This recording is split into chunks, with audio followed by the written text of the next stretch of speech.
absolutely right. Like, it's how do you feel more comfortable in your skin? But then it's also, I've been reflecting on this myself actually, because I just read an article about mimicry. Because, you know, I've got a child now, so I'm looking back at how she behaves, or looking at how she's behaving and looking at how she's learning. And she and I have a very similar learning difference. Yeah. So very different way of learning, and the school system doesn't really support it. So we've got to find ways to support that. And going through, I saw what I observed in her was that she is an excellent mimic. Excellent. And I found an article that talked about how kids that are really good mimics, or people that have, they get it to a phase where it's actually it's not a conscious thing. Yeah. It totally comes inside, and it's to the point where your eyes dilate at the same time, or you sneeze at the same time, or you yawn at the same time with people. And I've observed that in Marla. And then when I thought about that in my life, and then how that's transpired in my learning and my courage and all those types of things. Yep. Realize, because I learned through mimicry. Yeah. So, that's how I am. When I'm around someone, I bounce off them and I learn how they behave, and then through that I build a skill, and then through that I then get over the bolt of yeah. Right? So I learn how to do it by just copying people and being like them. Yeah. After a couple of hours, it feels normal, and then all of a sudden I'm in and I'm out and I'm over the line. But what I realized is that the ultimate thing in that is that I have an ultimate fear of failure, or fear of, you know, the imposter syndrome just lives large. Because I can mimic, but I haven't got like the 6 years of education to back me up to be a teacher, but I would be a great teacher. It's amazing. Like, mirror neurons are a fucking thing. Yeah. And I mean, honestly, like, I've had the same experience where, like, I can mirror people easily. I have a lot of, like, ability to do that, to be with them, you know, as a support, you know what I mean? And I would agree that actually in my life, I've seen that happen, where it's the inexperience. If you let it go too far and grow too big, just like anything that gets out of balance, you're like, well, fuck, who am I? If I'm just mimicking a bunch of shit that I saw or whatever, like, you know what I mean? It calls us to do that work eventually. Exactly. And if I reflect on my 15 or something year advertising career, you know, I saw a movie where they just stood in a corner and they just had like big charts and they yelled at the charts and they, like, you know, all that sort of stuff. I just did it. I thought in like, what was his name? What's his name? The guy, like, it's that movie Catch Me If You Can. Yeah, but like the guy from Dallas Buyers Club, what's that guy's name?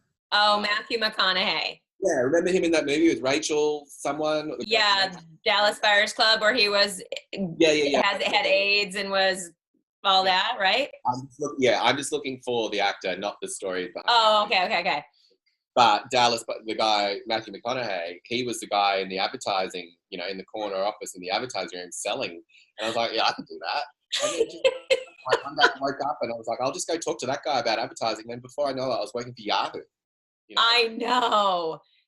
Callum, hey, I'm going to fucking include all this shit because what we've already been talking about is so good.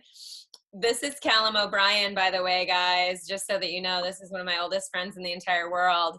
And I think it's awesome, actually, because your experience is so vast. The fact that you've had a fucking humongous, wickedly successful career in like a regular job, like a corporate setting, like, and then have transitioned, like that story alone, not touching any of your personality, style, and values, like nothing that I love about you deeply as one of my very best friends. Like, even just telling that professional story is so inspiring. And so anyway, I like it, Cal. So you might see more of Cal if he's willing to come here and talk with me more on the YouTubes. Yeah.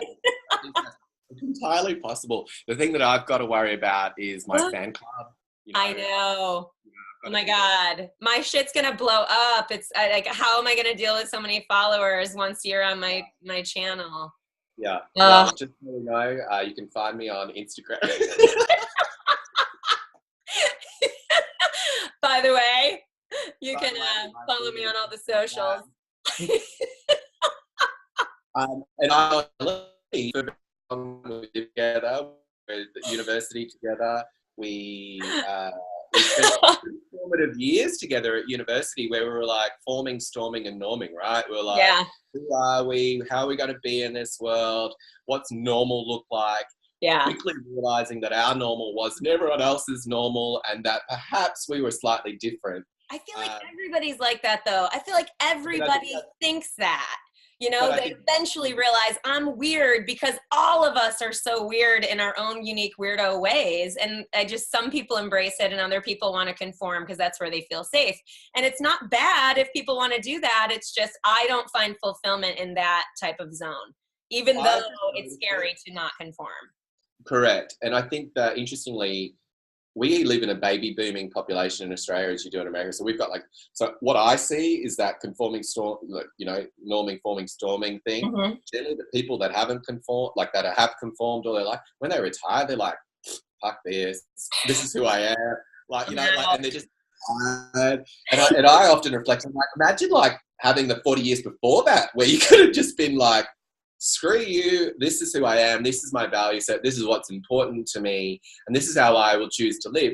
And you see it, and you see the people that retire with energy and gusto and a thought and a plan versus the people who've conformed and they get to the end and they're lost.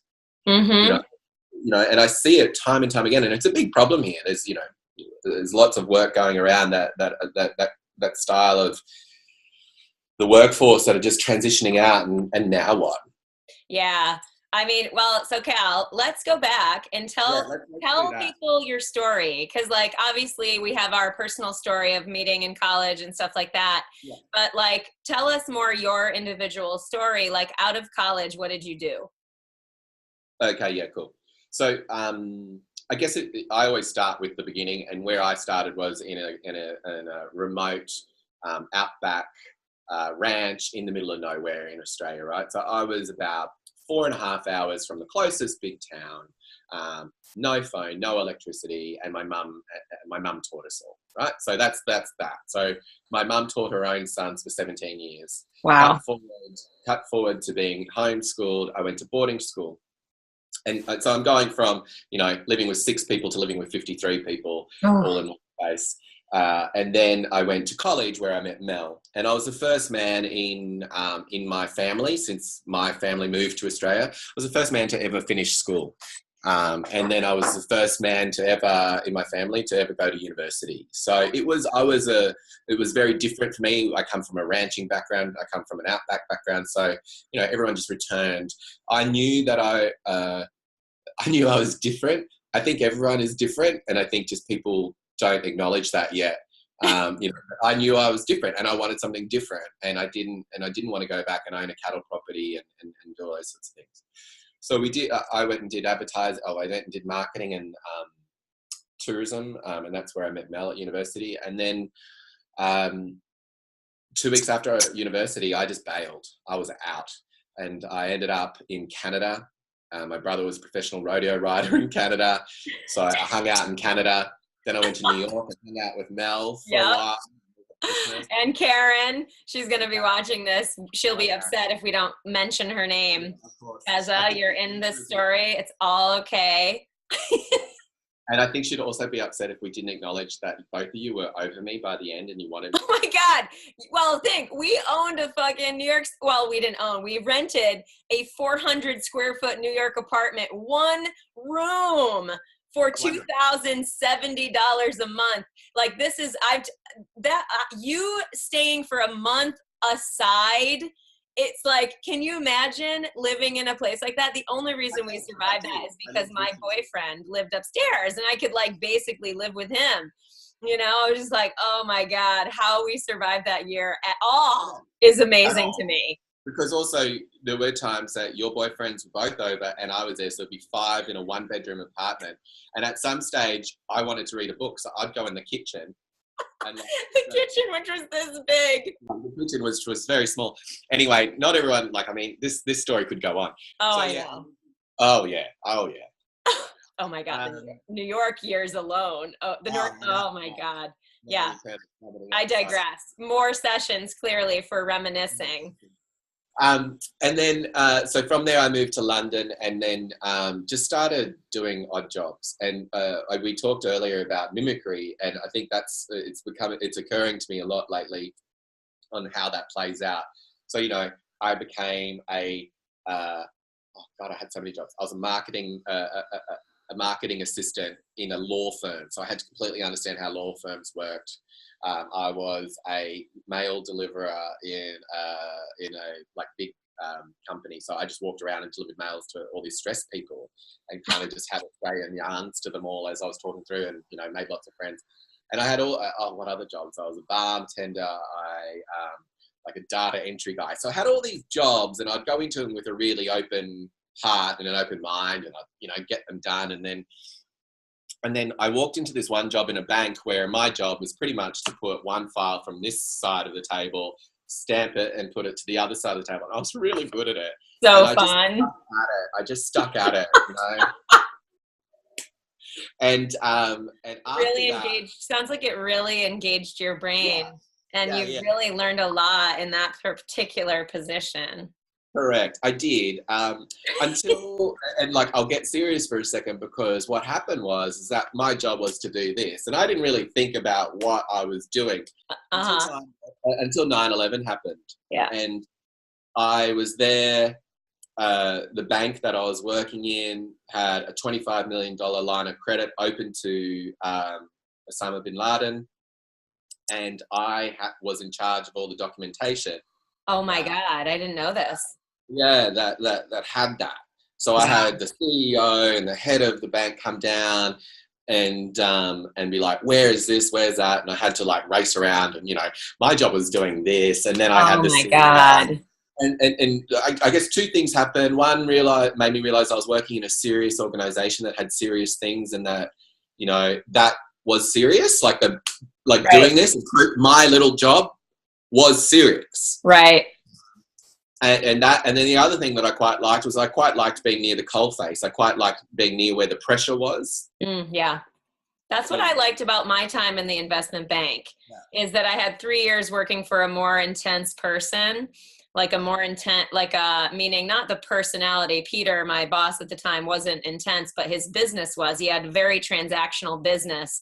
And my first 2 years at the bank were fucking boring. I'm like margin paperwork. I learned a lot. I'm grateful. Yeah. Series 7, Series 63, totally grateful for that experience. It definitely allows me now to be a more effective life coach when people are in those scenarios and navigating those relationships and situations.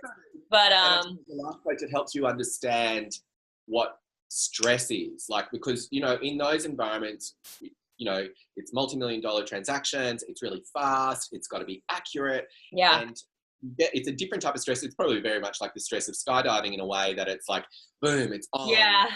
When it's fast and acute. Yeah. Fast and acute. Yeah. Continue. Yeah. But anyway, that transactional business was very intense. And I liked that. I thrived in that environment. It makes sense, obviously, given my future in skydiving and love of skydiving. But anyway, go on. So I got that. So from that, I realized that it was a bit more important what I was doing, and through that experience, I got exposed to all the senior people in the business, and they saw that I handled myself quite well, because, again, I'm a mimic. I see that you're serious. I'll be serious. Yeah. Well, if I could interject and add, is that you also are exceptional at personal connection and navigating the scenarios that you're in. Like, you understand situational, you have a high level of situational intelligence and navigation skills. And so I think the mimicry is only a small part of that. But that's why I think, like, whatever scenario you're in, you're going to be in it with a strength that I think is higher than most. And I think it also goes back to there's mimicry, and then this is so whack and wild, but I've been thinking about it lately, is animal psychology. I grew up with animals. I grew up trying to watch big groups of animals, like big groups of cattle. Yeah. when you see a big group of cattle, you can see the stressed ones, you can see the calm ones, you see what's going on in their life. And my job was, like when I was a rancher, was to make sure that all these cattle were going in the right direction, doing all this. So you have even in your peripheral view, you're watching for animal psychology. Cool. And then if you take that animal psychology to a corporate environment, it's exactly the same. I can smell when someone's stressed. I can feel that. And you start to try and do that and go, okay, this person over here, I can tell they're really stressed, and then I have to make a call on, are they really stressed because it's what's happening here in this meeting, or their life? Right. Where are we going to choose it from? Where's that energy coming from? Yeah. And then if you can find the distinction whether it's your life, then you know it's not you. Love it. You know it's not your problem. I love that. That's a super powerful distinction to make, because how many people take energy personally and very unconsciously? They just receive it, take it personally. And I'm not saying it's bad or people are fucking it up. It's just, that's very common. It just happens that way unless we make the distinction you just talked about. And that's it. That's where you get between the science and the thinking.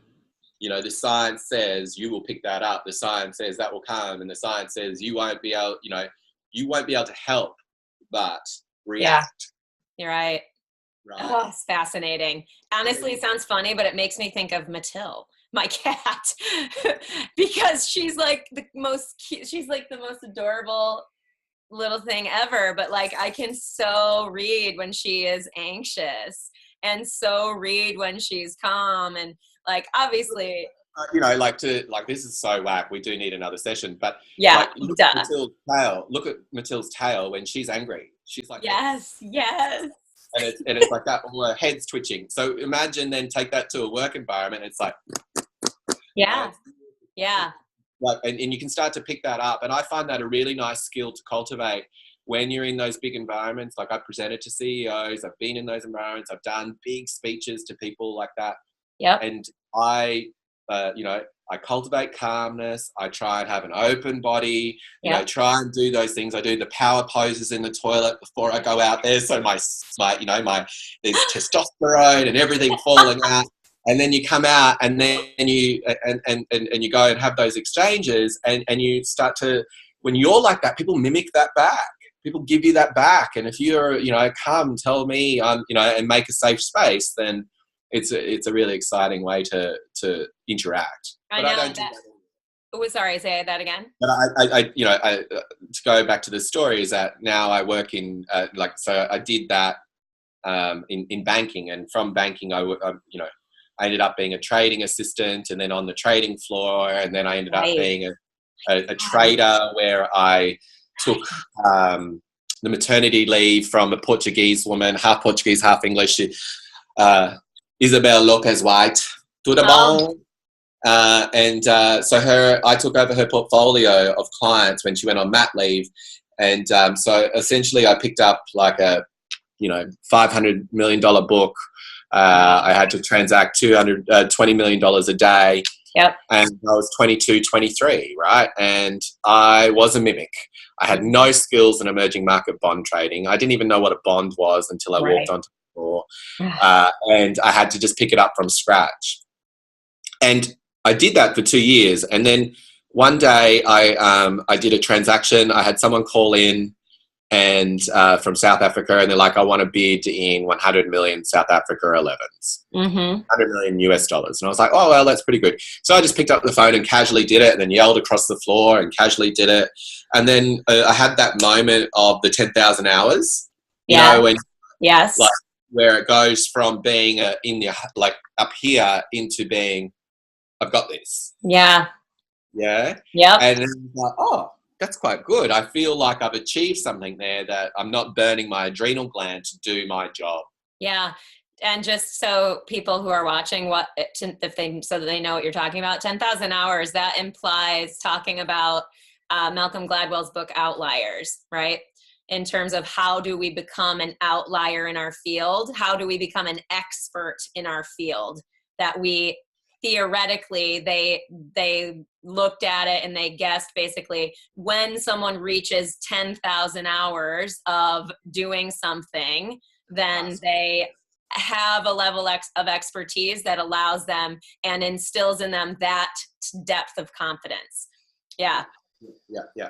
And so, and that depth of confidence is really important, right? Because I think up until that moment, often people are playing out of their adrenal gland. They're playing out of that anxiety. They're playing, Oh my God. Yeah.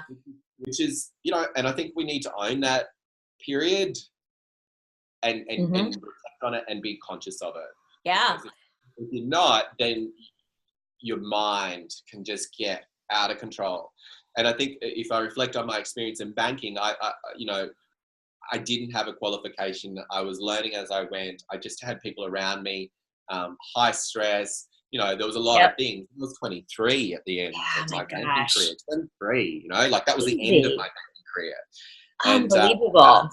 and I'd done it for 3 years. And I just woke up one morning, and even though I'd done one side of, you know, I'd done my 10,000 hours, I just woke up one morning and I was like, I can't do this. Like, this isn't me. And I think there's another, like, you know, and there's a very personal backstory to that as well, why it wasn't me. I was going through my own, you know, my own sort of awakening, kind of going, who am I as a person? What am I about? You know, I'm working on an emerging market banking where I'm taking, you know, debt out of third worlds and selling it into Switzerland. You know, like, is that really me? Right. You know, because on paper, that sounds incredible. Like, I was flying to Geneva. I was going and meeting all these incredible people. I just sell a $82 million prince's crown from Iran. You know, I'd done that, check. And then I just gone, this is not me. And so can I acknowledge that trust, like listening, hearing that intuitive, like tingle or ping. Like yeah. Like hearing that, feeling that, I do think that it is worth at least spending a couple of like a minute on that and acknowledging it, because I bet you $1 million people all day long, every day are having those feelings come up in themselves, and they maybe don't know how to read them, which is normal. Like, but what I love about your story is that you felt it and you actually started to ask questions. You didn't know who you were per se, but the fact that you were like, oh, I'm feeling this and I can't ignore it. I want to say that so that people who are listening are like, okay, if I've felt that, to not ignore it, to at least start asking questions, because you always can stay where you are. You just can confirm that, oh yeah, this is where I want to be, you know. But if you're having an intuitive ping, it's important to look at it. It's okay to get the right answer. Yeah, good call. Like, I think you're absolutely right. It's okay to ask, and it's okay to be okay with the answer. Yeah. For what you're doing. Totally.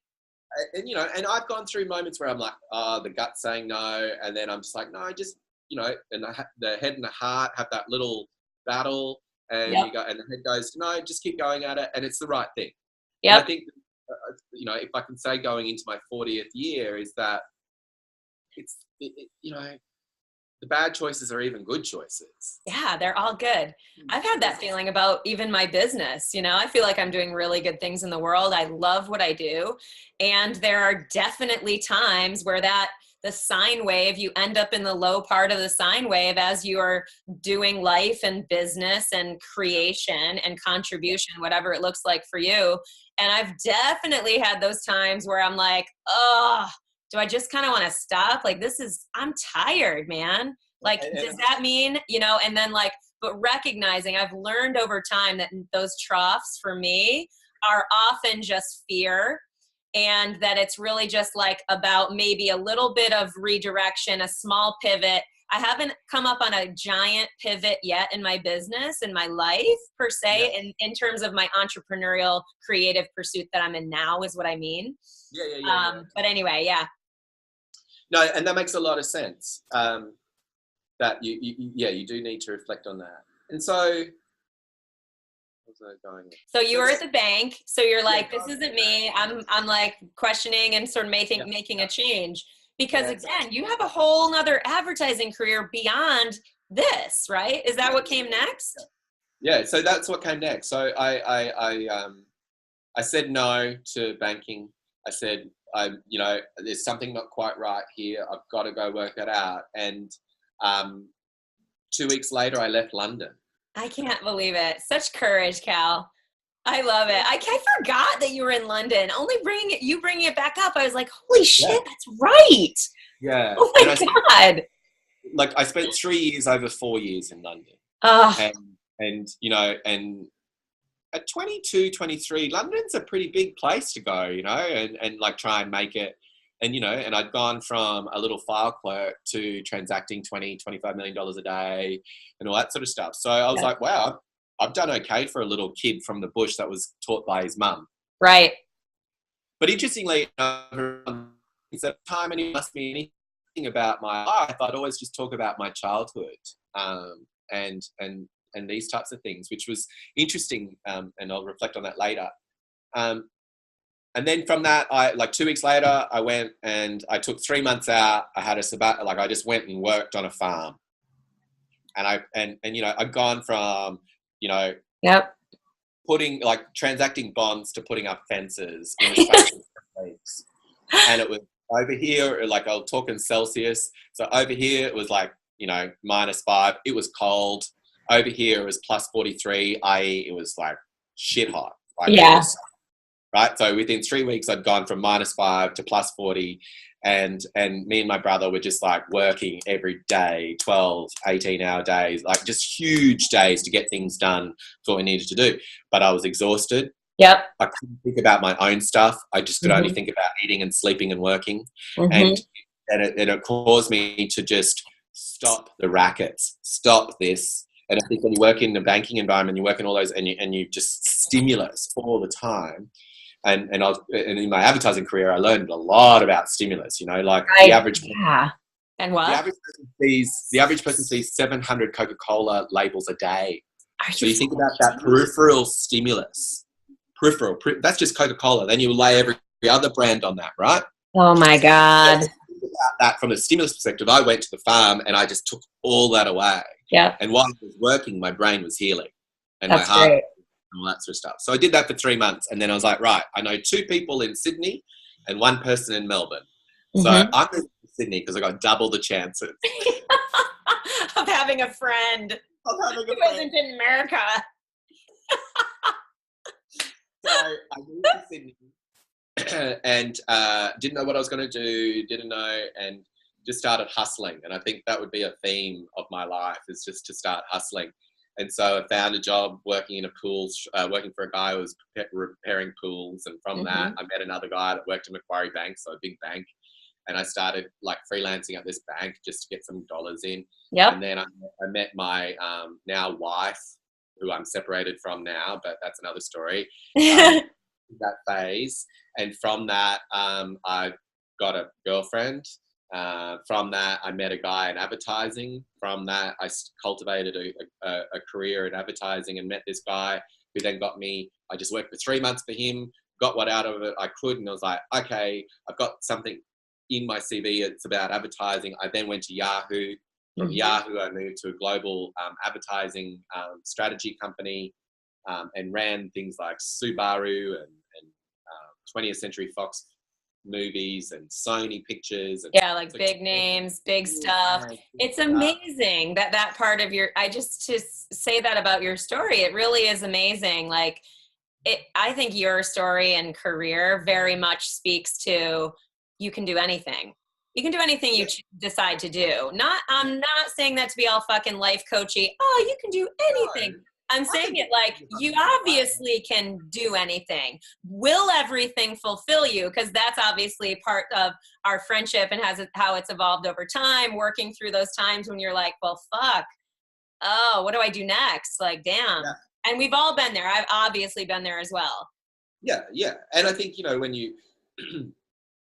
again, you're in your mid-20s and you're like, right, it's career time. I got to put some hard yards in and I've got to get somewhere. It's career time. My career. And so I battened down the hatches and got a job running online advertising for Coca-Cola.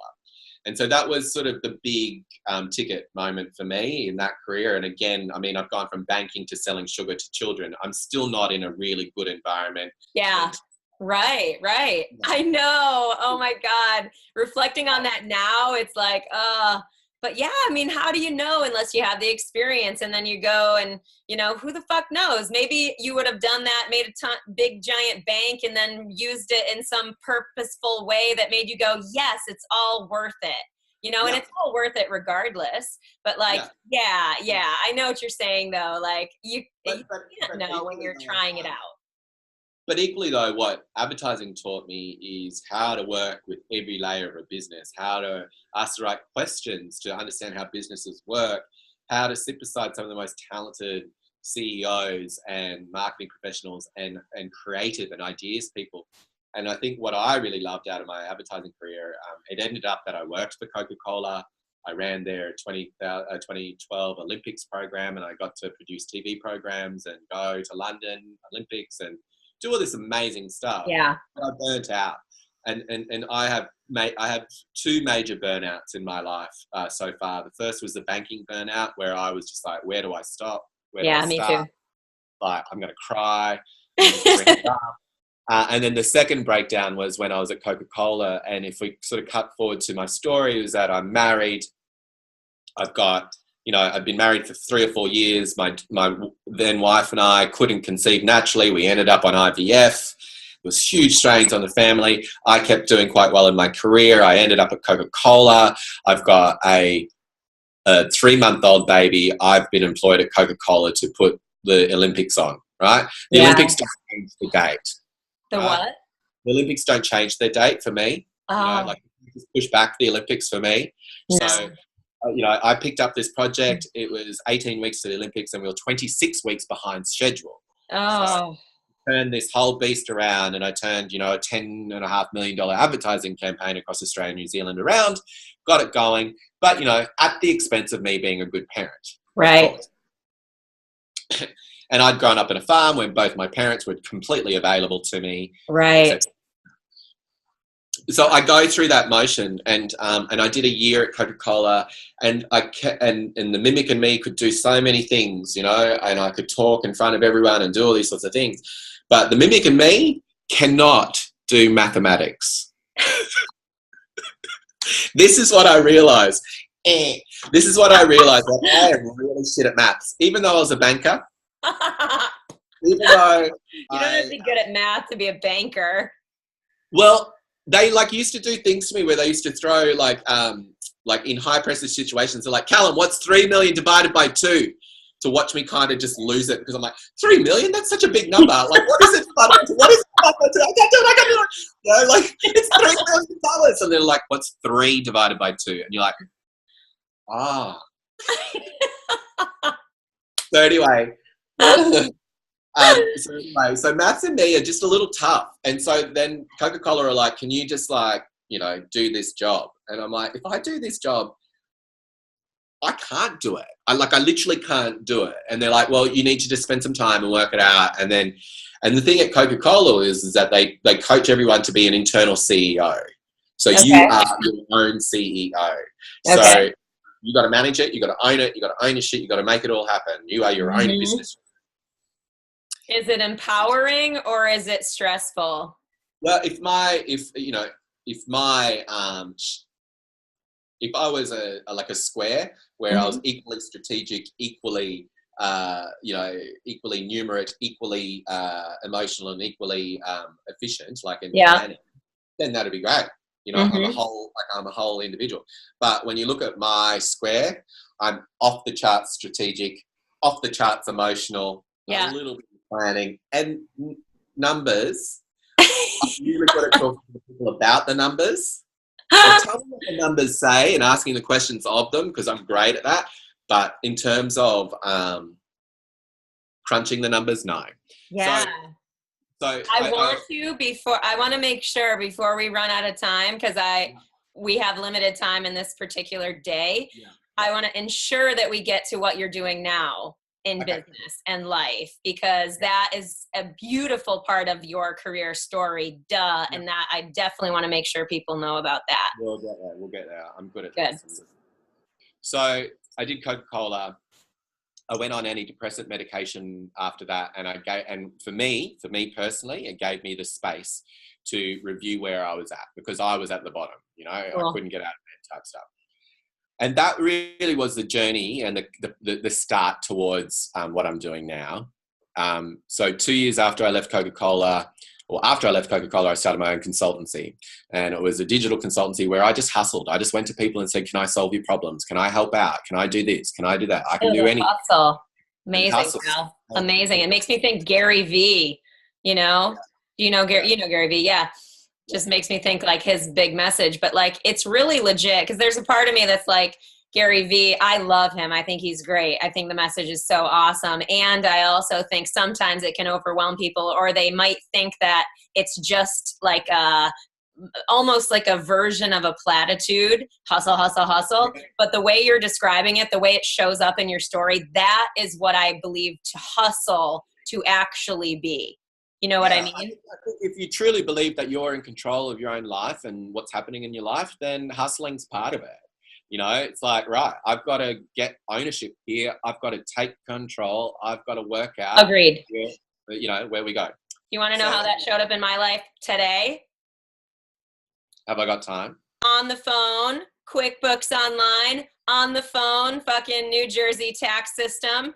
Because I hired some crap accountant company that I fired because they sucked. And I am really empowered to learn that. I'm like, I am not going to be victim to some, crap service and feel like I have no empowerment in my own company. That I was like, I felt genuinely good about being on the phone and making calls to QuickBooks Online and loving talking to those people and being all about the fucking New Jersey tax system. I'm serious. You know what? You wrote a book. You wrote a book, so you can do anything. Can do anything. Fuckers. Anyway, go on. Enough about me.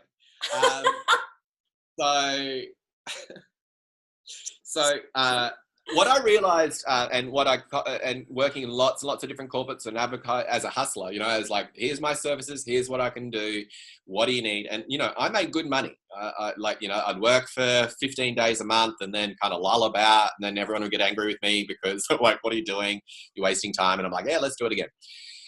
And in that time, then I had another wave of down, and I was like, hang on, there's this down, like what's going on here? And what I realized was that no matter what, a corporate organization has the corporation to look after. Mm-hmm. They don't have they will say they have an individual's needs at heart, which is great. But actually, it's all about me. It's all about, like for me, it's all about me. For them, it's all about them. And so it's going to be really hard to align my values to that sometimes, and like, am I, who am I prepared to be? How fake am I prepared to be? Right. To be in that environment. Inside that system of values that they have. Yeah. Understandable. How much of myself am I willing to give up? And at that point, there wasn't a lot. In the backstory to that, at the same time, I realized that I was gay. And I went through this whole, you can imagine that's a whole other session. Definitely. We can totally talk about that another time. It's such a wonderful, beautiful share. I want to share about that because it was about conscious uncoupling. We still to this day have an amazing relationship. The mother of my wife and I, mother of my child and I. I love it.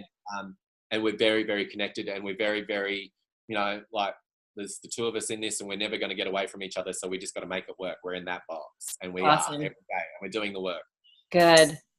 So, I'd had that. I'd come out and I'd been a imaginary version of myself for 35 years. So, and imagine that, like at 35, coming out and there's an imaginary version of yourself that you've just put out into the world. And like, and told everyone there's some, and live by that imaginary version and everything. And I was like, shit, like I got to start, like, do I start again? Do I keep going? But at the same time, like all the people that I'd worked with, I'd been a fake version of myself. So I didn't feel honest and real. Yeah, totally. So I had to go away and work out what that was. And what I realized was that I'm a fifth generation farmer. I come from this land where I've looked after animals, and I'm probably a shepherd in a sense. And I came up with this idea in my mind that I'm an urban shepherd. I'm a shepherd of people and a shepherd of life in the city. Ooh, yeah, I love it. So I created this little meditation group called Urban Shepherd Meditations, and I had people come in, and I cultivated that, and I was like, oh, I'm a meditation teacher now. I'm a mimic. And through that, and in those moments, and just sort of going cultivating, I said to myself, shut down. You don't know what you want to be. You don't know. Stop it. And so at Easter one year, I said, no more. Stop thinking about who you're going to be. Just doing what you're doing now. Just pay the way, and the path will become clear. Because I'd been sick of forcing it and pushing myself into this path, and just putting my shoulder to the wheel and going, come on, tell me what I'm supposed to be, world. Yeah. And instead of focusing on it, just let the world bring it to me in a way, and be observant and be conscious of that. And a business was formed about 6 weeks or 7 weeks later called Kinrara Expeditions. And essentially I turned all of my lifelong experiences into a entrepreneurial company, which is an outback adventure company. I can't wait to go. Yeah, it's amazing. And essentially it's amazing for so many reasons, but I take groups of 12 people in luxury 4-wheel drives on a convoy back to where I grew up, back to the home, back to the outback, and back to the big skies, back to the sacred spaces of the traditional owners, and back to simplicity, and back to creating a space. I go back to my earlier conversation about that space where I could just work and be completely there's not a brand in sight. There's not an advertising message in earshot. There's not a TV. There's not a phone. There's not all those things. And when you go back to that, then you go back, and I talk a lot in my business about systems and cycles. In the city, we live in a system. It's, and in online, we live in a system. You either like it or you don't like it. You either, you're in this black and white scenario. Life isn't black and white. Life is about the shade, 50 shades of life. And so for me, I was like, right, how can I create a space that people can go back and find their 50 shades of life? Yeah. Like, they're like, I hate my job. I don't hate it. Like, we're in this sort of like dislike thing. And I talk about the cycle of life, and the cycle of life when you go to the bush is you wake up when the sun comes up, you hear the birds, you hear life coming, you hear life coming alive. And then you go, well, what's the weather today? And you look and you observe and you go, well, I can't do this job, I'll do this job. Or I can't do this adventure, I'll do this adventure. And you start to listen, and you don't plan in advance. You listen to what's coming to you, and you become receptive, and you move towards that. And what I've found is that the most stressed executives in the world, I've seen them travel before. I've been one before. It takes me about 2 weeks of not working before I stop. I can get people to stop in 24 hours. That's great. I love it. So go ahead. And I can get them to ask the questions of themselves. Yeah. What I feel like it is almost, and tell me what you think of this reflection, is it's like you created the experience for others that you like sort of organically found for yourself. It wasn't necessary. It shows up like in the whole go 3 months back to the farm after the London thing. And not that that's the same thing, but it's a touch. It was the nub of the idea. It was the nub of the idea. And then to say, after coming out and being sort of in this, I want to try and force it and figure out what's next, and like, and then you're like, no, just have a new life experience. And that's the thing about, like, going back to how we touched on hustle. And it's like anything that is too much without the balance of, if you had no life experience of letting things come to you and resting and trusting, it totally makes sense that you would find your way back to that. I feel like in terms of a holistic balance, like a life balance, a self balance, a spiritual growth experience that you didn't have. Like, I love that. I love that it sounds like Kinrara is facilitating that for people, giving them something to just say yes to make it easy, versus I have to figure out that I need a spiritual retreat. And how do I do that? And importantly, Kinrara Expeditions isn't a retreat. I never pitched it as a retreat. Ultimately it is. Yeah. But I pitch it as a moment to stop and come on an adventure. Love it. The moment that someone says yes to an adventure, they say yes to new experiences. They say yes to making change. And I often think about that and how I go. Like, I tell my daughter, I'm like, let's go for an adventure. And she's like, yeah. Adventure means that we don't know what's going to happen. Yeah. But we're happy to experience that. I say that about life coaching, is that it's an experience, you know, like people who say yes to working with me, all that occurs literally is we talk on the phone.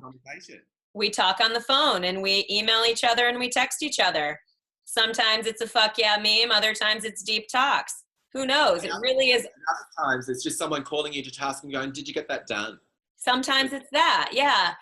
But the experience of the work is, I totally like say it like that. I share it with people like that because that's exactly what it is.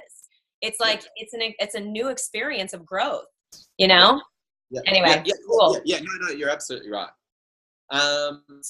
So I had a rubber resort. No. Oh, sorry, you cut off, Cal. What did you say? I said, do I know how to run a resort? No. Do I know how to, you know, like, do I know how to write all the itineraries, and do I know how to, like, be nice to people and, like, you know, do all that sort of stuff? I can work it out. Do I know, you know, like, and that's what I'm doing, you know, like, and I'm asking people for help. That's the other thing. That's my other wisdom that I've just discovered. Like, you know, I'm not perfect. I'm going through this very much. I had a very big wheel wobble. I had a very big low only 2 weeks ago where I was like, I don't know if I can do it. I don't know if this is me. Yeah. What am I doing? And all around. And then someone just said to me, can you just stop being so lazy and just like do something? I'm like, oh, but it's so much to do. I can't. And then someone said, you need help prioritizing. I'm like, yes. And so then I got a chief operating officer who's a mate of mine, may be a sexual friend as well. You never know. I'm kind of paying for some consultancy on the side. And so I'm like, you know, so I've got a guy who's helping me do my, you know, plan. And he's just like, right, here's the 9 things you got to do. Let's number them out. Let's prioritize them. And that's what I need, because I'm a hustler, and hustlers have lots of things going on. And sometimes you just need someone to go, hey, you, let's focus on this. Let's collect it together. Yeah. Let's pull this shit together and ham it up. And then I'm like, thank you for your help. Absolutely. Absolutely. And I mean, you know, we should wrap up just because for time, but like everybody, I've seen this time and time again, as I've been an entrepreneur now for, I mean, 5 years? Oh, probably a long time. No, it's like 9. Yeah. I know, time flies, but like, it's everybody. I think it's such a common experience for, and this is not just entrepreneurship, but it's entrepreneurship, in my view, is a very, very creative, often purposeful pursuit for purpose-driven entrepreneurial efforts like yours. Like yours, I would say, is a purpose-driven one. You're not just opening up a franchise, which can be, you know, really inspired for some, but for us, at least, you know, I feel like we have some underlying value set that motivates us to stay in this work and to create. And it's a common thing that I see, that you feel like, and I say you, and I mean you general, feel like you should know everything, and you realize only over time, at least for me, I've realized this over time, that nobody knows what they're fucking doing at all. Like, seriously, and I say that as support. I do that. Like, I've met CEOs that sort of say, that look at me like, what should I do now? And I'm like, hey, boss, you're the boss. Well, and you have all these skills, you know, that are so applicable. Like, I have every faith, you know, your business is going to be just fine.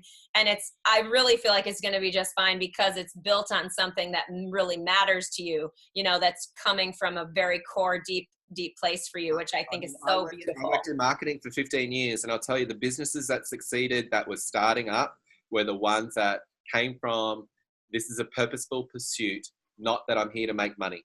Yeah. And so the ones that, like, and you know, and when people ask me what I do, I actually don't like the job question, because I don't have a job. Right. I have a purposeful pursuit. Right. You know? And I make funny spoof movies. That's my job, obviously. I don't do anything else. I talk to people on the phone. Like, and what I do is that I'm just really grooming my daughter so that I can put her into movies and like catalogs and stuff and get lots of money and not work. So totally. Yeah. Oh yeah, just push her into that for sure. Yeah. And like, you know, that's the only way. So far so good. She's got a really good pose. And we're working on it. But, if Kinrara Expeditions comes off, great. But, I've always got my daughter's career. On that note, of I love you, Cal. Where can people go and find you? I'll put it on our thing. So if they want to find me, or connect with you directly if you want that. Yeah. So you can connect with me on LinkedIn under Callum O'Brien. You can connect with me on Facebook at Kinrara X, which is KINRARAEX, Kinrara Expeditions, or just look for us on Instagram, Kinrara_expeditions. But we have lots of things going on in 2018 and 19 and 20. So we would love for you to come, and maybe we should do just occurred to me then, because I need to pay bills just as much as you do. Let's do a global life coaching, like a summit or some sort. Summit. I like the idea of a retreat. I would call it a retreat, because the idea of a retreat makes me go. Yeah. And we'll talk. Let's talk about it. Let's talk this about is how it happens, people. I can do the meditation. Let's do it. Ideas. I'll put all the links down here, Callum, and you'll hear from Callum again. I love that you shared your career story, but obviously in future sessions, we're going to get more into just real human stuff that we've talked about over however long our friendship is now. How long is it? Yeah, I think that's good. This is 1990. I think it's 20 years, isn't it? Yeah, it's 20 years. So 1990. I think it's 98. I love you. I love you. Bye. Have fun. Bye.